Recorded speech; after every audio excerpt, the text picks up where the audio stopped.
do think people get confused by our physical presence, our size, if not our physical presence, our ability to move our bodies about, to understand how we navigate our physical body into space, the way we articulate and explain ourselves in the South very rhythmically, and the way to be emotional and caring and strong at the same time.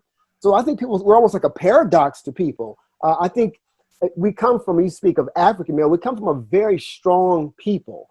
And I think we've kind of melded that into what African American might mean. And so we're a very whole person. If you take the opportunity to sit back and understand us, it is a beautiful identity. You know, I always tell people, you know, people say, is it hard being Black? I can't imagine being anything else but an African American male. It's just a fantastic experience to exist in Earth. Right. So I'm of course, again, my vote is biased, but that's how I feel about us. And I agree with you. And what you say about, you know, it's exciting to be that because of the skill set that comes along with that. Yeah. You know what I mean? It's not, that's the being the African male in society is a skill set that's not taught. It's a learned behavior. You know what I mean? Because you have to identify the difference energy when you walk into any room, every day for the rest of your life. Yeah. So I think that's very interesting in itself. Yeah. Talk about our main word is the evolution of the African male. Talk about the evolution of education and how that came about, because you talked about the different schoolings and things that you've experienced. Talk about how the evolution of education has benefited you and your successes. Yeah, so education is, I fell in love with it again in my late 20s because I found fascinating. I see it as an art, and I see it as an art because you could teach for a week or teach for 20 years and you can get it right or wrong the next day. It's that exploration that I fell in love with.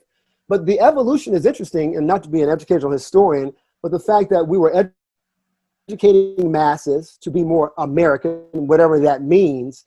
But then you have people that look like me and you that don't really fall into that mass category. And so I fell in love with the evolution of education because I fell in love with what they call cultural competence, multicultural ed. Like, how do you take that block of what education is and fit around me or fit me into it?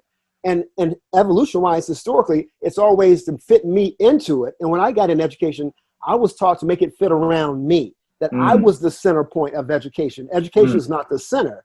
And because my professors started leading me in that direction, I fell more in love with it because it wasn't about teaching everyone the same way. It was, who are you that I'm teaching?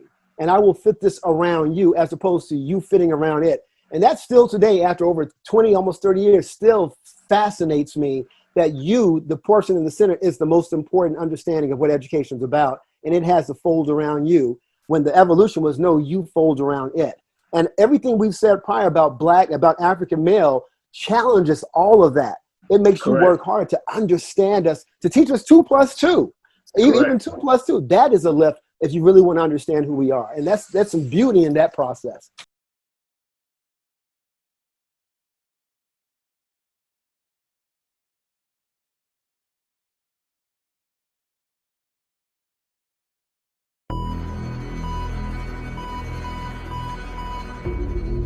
Dating we find our life